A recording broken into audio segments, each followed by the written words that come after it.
This week we're going to look at DashHub, more specifically some of the new features introduced in version 2020 R2 of TrendMiner. If you follow along and you notice some of the features are not there for you, feel free to contact us or your admin to push an upgrade. The example we're going to cover is an emission dashboard. Very typical, you want to track and report periods where your emissions exceed the normal thresholds. That being said, let's dive in. Alright, the first step is of course to create your view that contains the important tags. Now, I've already skipped a couple of steps here. I've already selected my emission itself. This is my raw signal.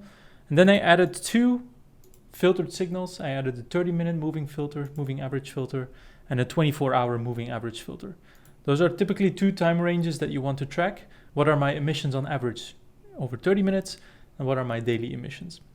The natural next step is to include a search and investigate, for example, when that 30-minute emission is higher than 40 for at least 2 minutes, for example. So those short bursts of emissions that I want to avoid.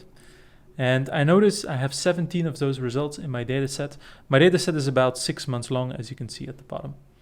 Now, what I would like to do is keep track of these, and I can historically annotate these results by hitting the annotation button and selecting the emission type. So emission event, that is a type I have created before I started. And the emission type here is one of 30 minutes. So I'm going to include that and save. And that's going to annotate or create those events on top of my raw tag, which is the emission tag. I'm going to repeat these steps, but now for the 24-hour average, where my threshold is a little bit lower. In this case, it's 20 minutes. And again, for 2 minutes, it's really not that burst, but it's about the 24 average value that has exceeded my alarm threshold. All right, and in that case, I find 10 results.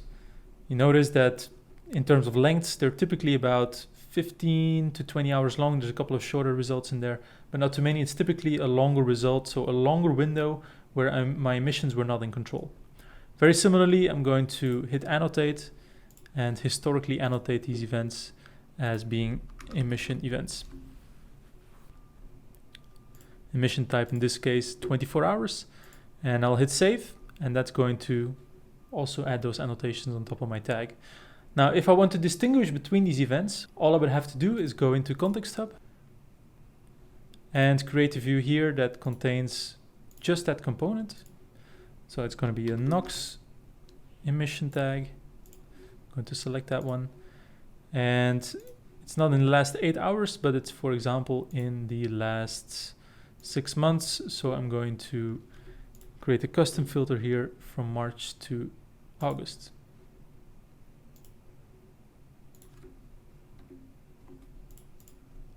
Once I have all my events, I can obviously watch them in table form, but I can watch them in a Gantt chart view as well.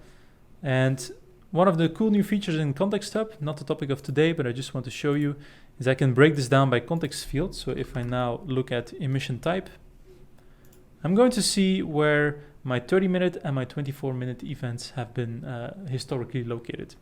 That is just an aside. What I'm going to do here is prepare myself for my dashboard view, my DashHub. So I'm going to create two views in ContextHub. In this case, I'm going to look at the last 7 days, so the last week. It's going to be a live view. I'm going to save that.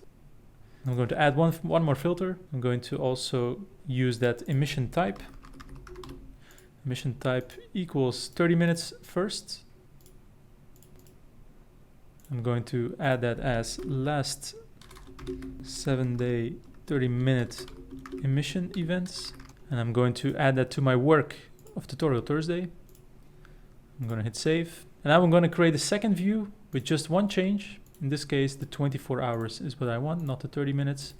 I'm going to hit done. That's now just going to focus on those 24-hour events. I'm going to save this as a new view. In this case, last 7-day 24-hour events. Again, I'm going to store that in my folder Tutorial Thursday. And I'm going to save. All right, cool. So what do I have now? I have one view, one trend view. I have two views in ContextHub. And now I'm going to save those searches as well, because I want to use the monitor as a status on my dashboard as well. So I'm going to save the search. This was the 24-hour emission event search and hit save. And I'm going to go back and recreate that search I had before. I forgot to save it.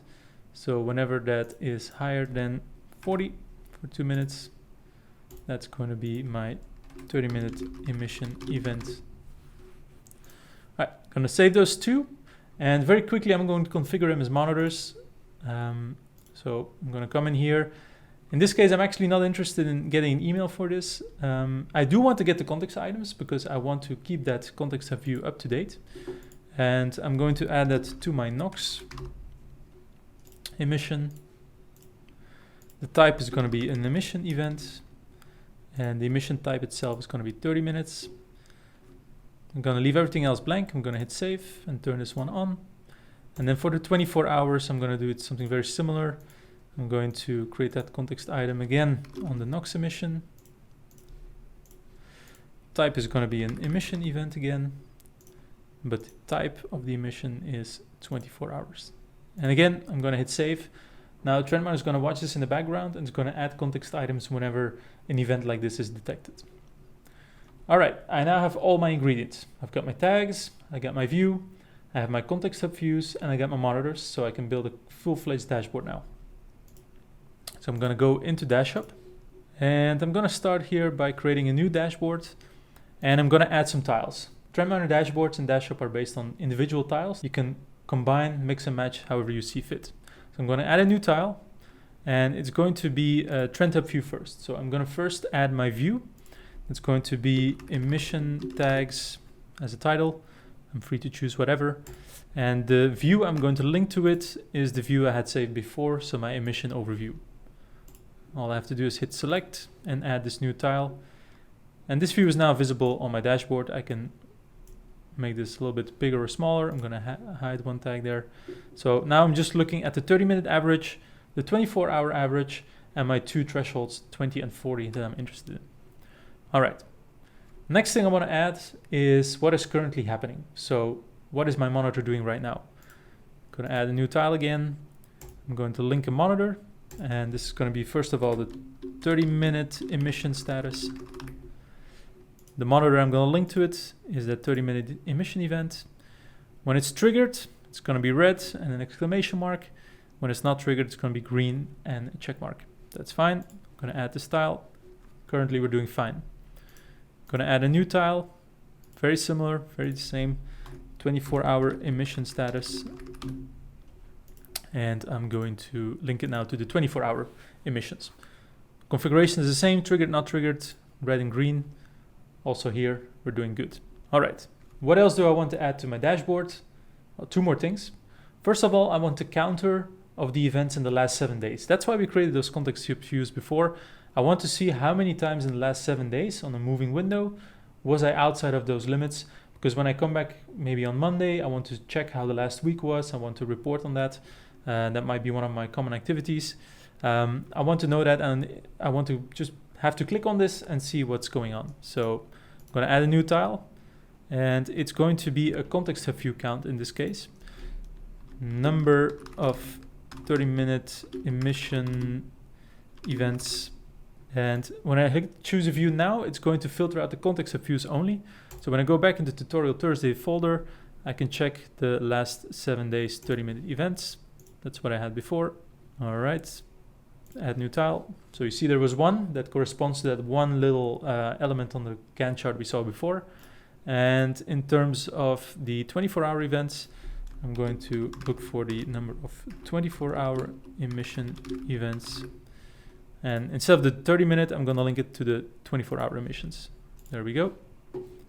And this tile is now on my dashboard as well. And two more things I could add, or well, one more thing I'm going to add twice. That's the current value of those tags. So I'm going to add one more final tile for each. Current value in this case, it's going to be current 30-minute average emission. And all I have to do here is select the tag. So I'm going to look for that NOx tag that I had created, a 30-minute moving average. I'm going to select it. And I want to see the timestamp here, just to make sure that I'm always looking at the right values, at the most recent values. And there we go, it's around 10.5 right now at 4:26. So it seems like the last reading has come in about 15 minutes ago. And final tile to fill up my dashboard is that current value for 24-hour average. Very similar, I'm going to add a tag. I'm going to hit 24 hours. By the way, if you have an asset framework here and you don't know the tag name by heart, you can also use your asset structure. So you can basically navigate into your asset structure and find your tags via the attributes this way. In this case, it's a tag I created myself. I know it's called NOx. So NOx emission 24 hours. I'm going to select it. And again, I'm going to show the timestamp to have a clear view on what's going on. And I'm going to add that. And it seems that my 24 average is actually a little bit higher than my current 30-minute average. It's around 15.1, which is still below that 20, but maybe it's going there. So I might want to be careful. All right, so there we have it. I've got all my tiles on my dashboard. Now, if I want to change this around a little bit, obviously I can make my tiles bigger and smaller. I can move them around. So if I want to have something that is more aesthetically pleasing, I could move things around like this. And maybe make that trend a little bit bigger, because actually that trend is pretty important to me. I want to see that a little bit better. So I'm going to change those styles around, and then I'm going to make this one a little bit bigger. As you can see, self-service dashboarding, you can change it, adjust it, configure it just the way you like, and then use that, for example, for daily reporting. Now, don't forget to save. So last step, I'm going to hit save, and this is going to be my emission monitoring dashboard. I'm going to save it again in my Tutorial Thursday folder just to keep it clean, keep my work structured. Hit save, and there we go. Now, as soon as I come into DashHub, I can pull up this dashboard and I can jump right in. Very easy, and it builds on all the concepts that you're using anyway in TrendMiner: your searches, your views, your ContextHub work, and your monitors. Simple as that. There we have it, dear TrendMiners. That's how easy it is to convert your work, your searches, your monitors, your views into a nice looking personal dashboard for daily follow-up, for example. Note that you can also share these dashboards with your colleagues so that they don't have to start from scratch. Some of the features you saw in this video are relatively new in TrendMiner, but there's even more on the short-term horizon, so keep an eye out for that. Hope to see you next week.